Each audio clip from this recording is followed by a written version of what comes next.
নমস্কার, আমি আপনাদের সামনে আজকে তেল পটল করে দেখাবো।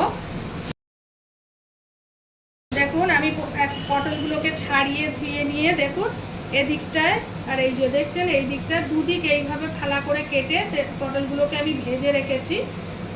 দেখুন, কড়াইতে কালো জিরে ফোড়ন দিলাম, কালো পেঁয়াজটা ফোড়ন দিয়ে দিলাম।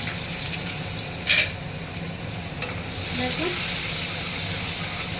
এই 1 চামচ পেঁয়াজ আর একটু দিচ্ছি, এই যে পেঁয়াজ বাটা। এটা একটু রসুন বেশি দিতে হয়, দেখুন রসুন বাটা।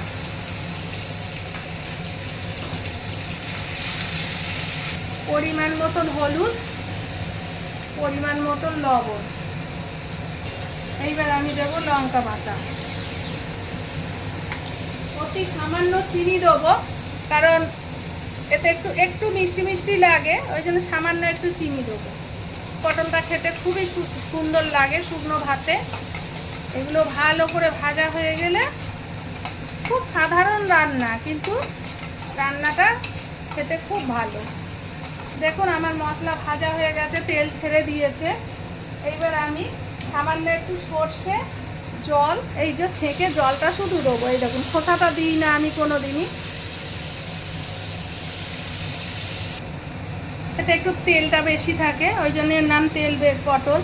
কিন্তু আমি আবারও দেখাচ্ছি, দেখেন পটলটাকে ছাড়িয়ে নেওয়ার পর এই দেখুন এইভাবে চিড়ে নিতে হয়েছে, আবার এইভাবে চিড়ে নিতে হয়েছে, হ্যাঁ, নিয়ে ভেজে রাখতে হয়েছে। দেখুন ফুটে উঠেছে, এইবার আমি পটলটা দিয়ে দেবো।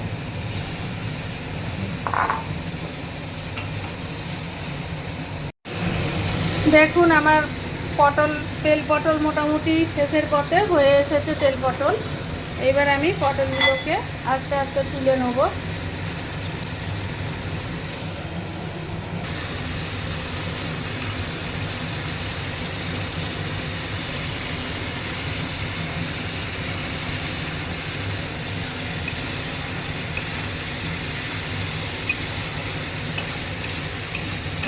এটা একদম গায়ে মেখে যাবে, খেয়ে দেখবেন ভাতের সাথে খুবই ভালো লাগে খেতে। যে যেরকম পরিমাণের করবেন সে সেই পরিমাণেরই মশলাটা দেবেন।